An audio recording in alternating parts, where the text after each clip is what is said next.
we've got a PS to today. And we all know that I don't like being on camera, so I'm not going to be. Can't change my mind. My channel, my rules. Anyway, so after we were done and I was writing down things I should remember for tomorrow because I'm not good at, wow, that's bright. I'm not good at not going on notes. I mean, I can pull it off, but it just doesn't really go off. So I was making notes for tomorrow. Someone walks by me or walks out of the doors, walks around me, and then walks up the street to put money in the meter. He's hanging out, he's looking at me, he's hanging out, and it's like, oh, we're not putting money in the meter. We figured they wanted to know where our car was, which wouldn't be, surprising considering I still don't think they know where my car is. So I don't think they're as advanced as we want them to be sometimes. They're going off of 20 years ago, so that's why it's like, okay. So while I'm waiting there and I'm waiting for the guy to leave, and he's looking for me, waiting probably for me to leave, because we're right next to the portico. He finally comes back, and he's like, hi, and I'm like, hi. And then we turn away, because Scientology guy, I don't want to deal with him. And then he asks me something, I can't remember what, and then we started a conversation. Now, isn't that interesting? So, we started a conversation, and he tries to give me the usual. What do you believe in? Or, what do you believe in? And I would bound with, I don't believe in anything. Oh, well, you have to have a belief. And I asked him, I said, or no, you know what he asked me? When he said something, and then I said, not this place. And he said, why? It's a red light, hon. And I said, because it's not a real religion, because doesn't give charity to the outside and doesn't do charity on the inside. And he gave me an interesting look, and I said, and he said, well, do you know what religion is? So I went into the spiel. I think that's probably what got him to begin with. I said, well, in the Middle Ages, there was a pope. No. You didn't say that. No, I said no. I said in the Middle Ages. He goes, do you know why religion started? I said, yes, to grow armies. Or he said, he cut me off and goes, for control. I said, no, actually it was to grow armies. And then he said, to get more control. And I went, yeah, whatever. And then I said, no, to grow armies. When you get religion, you help your community outside of you when you're a religion, and you grow loyalty. And then when you want to take over for more land, you have an army. And he sat there and watched me and didn't really make a reaction, because you could tell he was thinking about what he was thinking about. And then, and I said, I don't consider this a religion, because they don't give any money out and they don't give out any money in. I said, I have friends whose fathers, I said, when you get older here, they turn you into light janitorial, or they turn you into cafeteria workers. And then I said, I have friends where one person thought her father was dead for 10 years. And the other one, she found her father being a cafeteria worker, pushing a cafeteria cart. And he was like, really? And I'm like, yeah, they don't help their elderly. And then he gave me something back about religions. Well, what religion are you? And I said I was an ex-Catholic, and he did that. Oh, and then he tried the confession thing. And I said, one of the reasons I'm not a Catholic is because I don't think you should be able to dump all of your bad things once a week and then think you're going to go somewhere that's going to be good for you. I said, that's cheating. And it stopped him, and he was like, but it cleanses your soul. And he said, do you believe in soul? And I skipped that one and came back with, it doesn't cleanse anything if you're still doing bad things. So, and I asked him, I said, what religion are you? And I said, besides this place, because we're standing right next door. I said, besides this place, and I meant that place. And I said, what religion are you then? Because he said, we could have all religions, did that one. And he said, well, I know a little Christianity, I know a little Judaism, I know a little I can't remember the other one he said. I think he said Middle Eastern, but I can't remember which one he mentioned. And I was like, okay. And that's why, and it's like, well, what religion do you believe in? Do you believe in religion? And it's like, no, I don't have a religion. I don't believe in religion. And he goes, well, where do you go when you die? And I said, nowhere. I said, because if this religion thing really worked and you get reincarnated, why are there so many Marilyn Monroes and what was that? Jesus Christ and LRHs? Because I'm sure by now there are LRHs. And he said, because we need to expand. I can't remember what he said. I just blew it off and went, that doesn't make sense.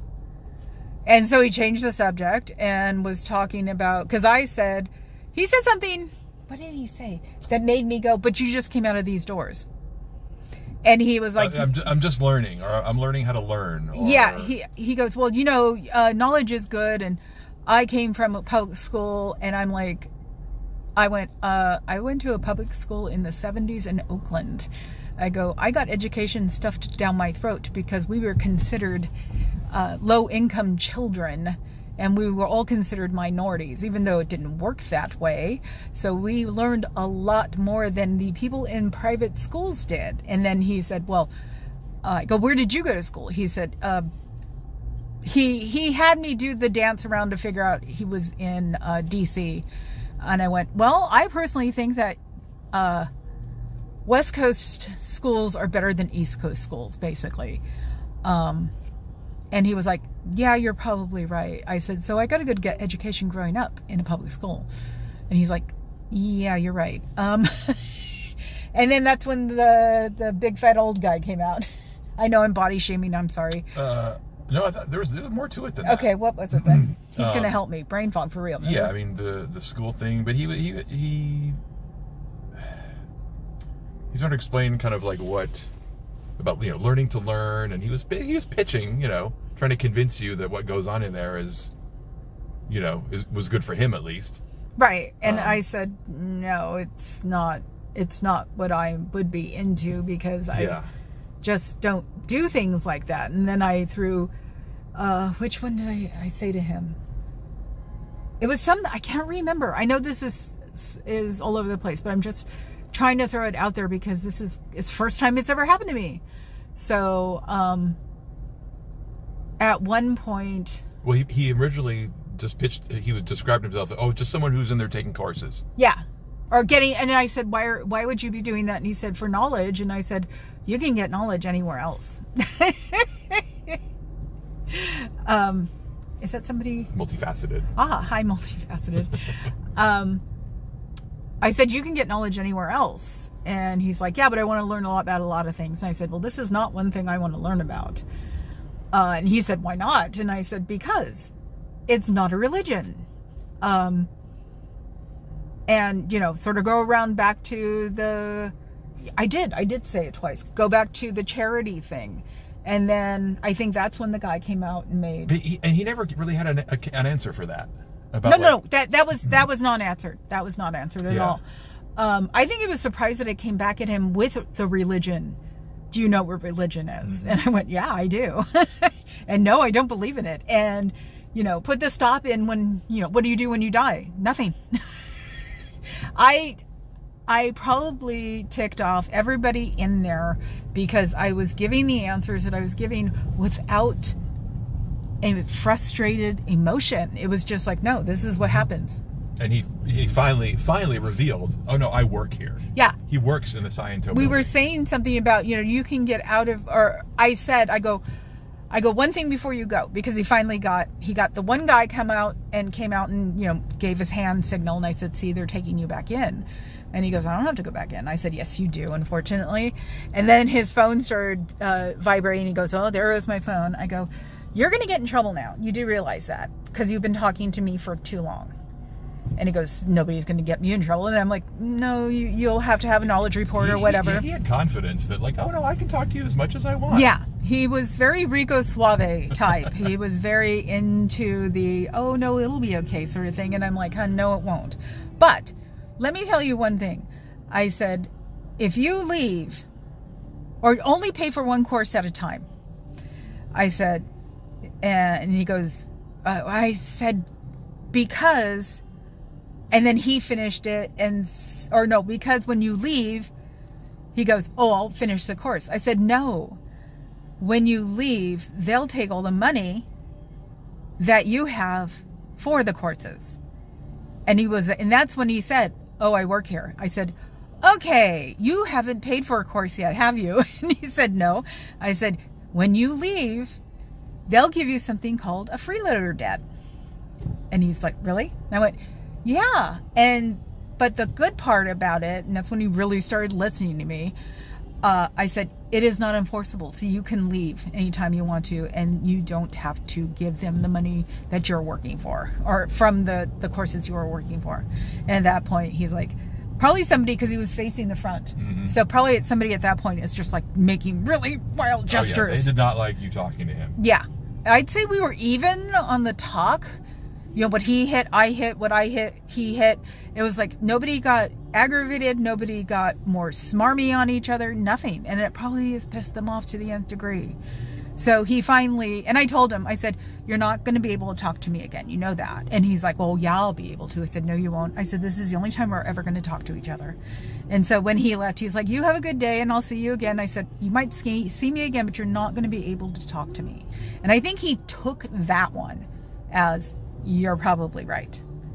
So that was my first encounter. Did you mention that you know what freeloader debt is?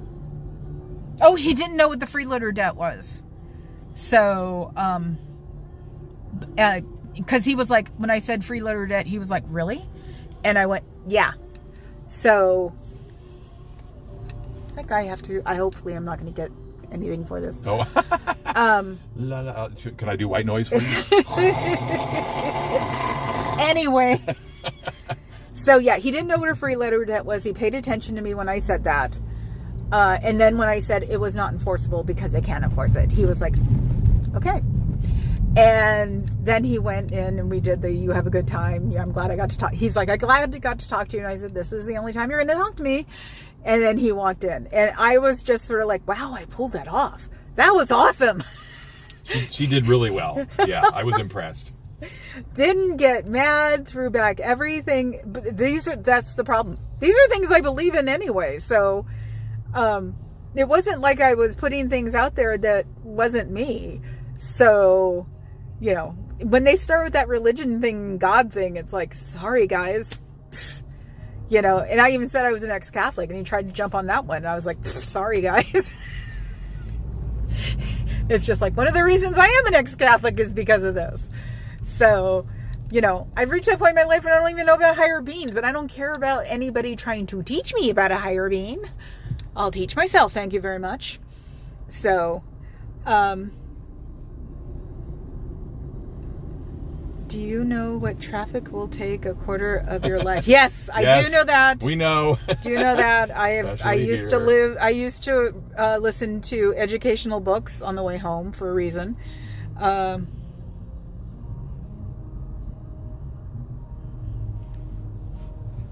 Okay, that's interesting.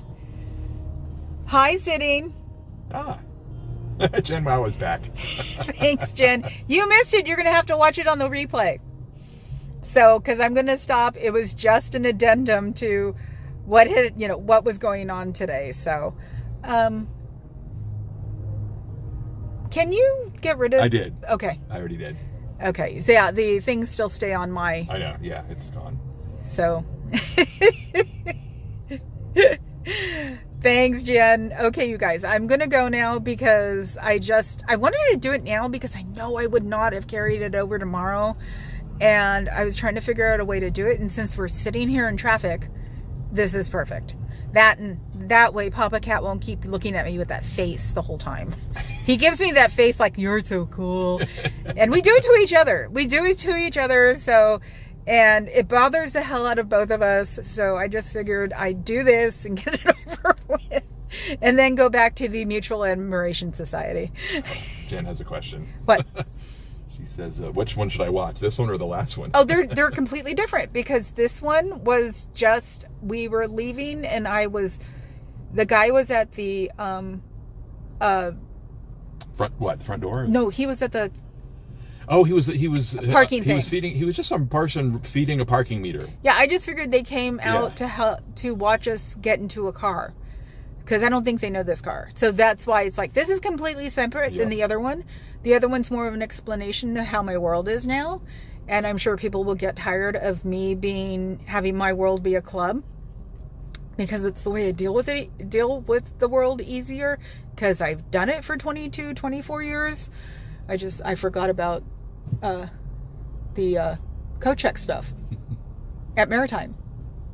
Which we're about to go past. Yeah, which we're about to go past. But yeah, I can show you. We're going to go past one of the clubs that I used to work at. And in San Francisco, the clubs are usually just like event halls back then. This is the Maritime Union building. What is it? It's it's the Sailors Union. The Sailors is Union or something. Yeah. But it's let me see. It's right. Here goes the finger again, right there.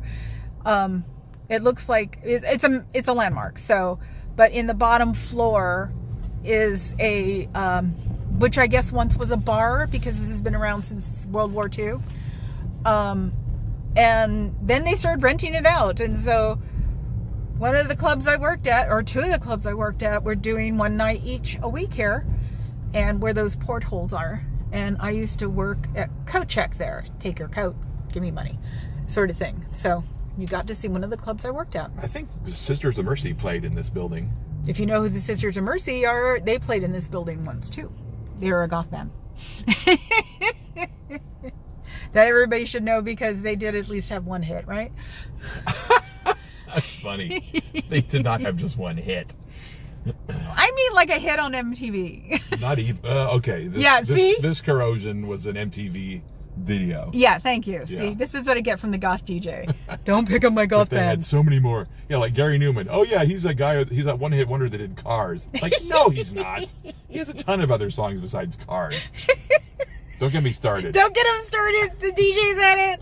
So, okay, yeah, we're about to get on the bridge, and I got my story out, so I don't have to remember it for tomorrow. And I will see you guys all tomorrow, probably about 1, because we're going out to lunch with the dad. Father's Day. Yeah, it's Father's Day. We're going out to lunch with the dad at 4, because he is going to lunch with a lady and her dad. She's older than me, so that's nice. That's the only rule. Since my mom passed, they have to be older than me. So hopefully that'll be something. I will talk to you guys tomorrow, okay? Ciao, Bellas.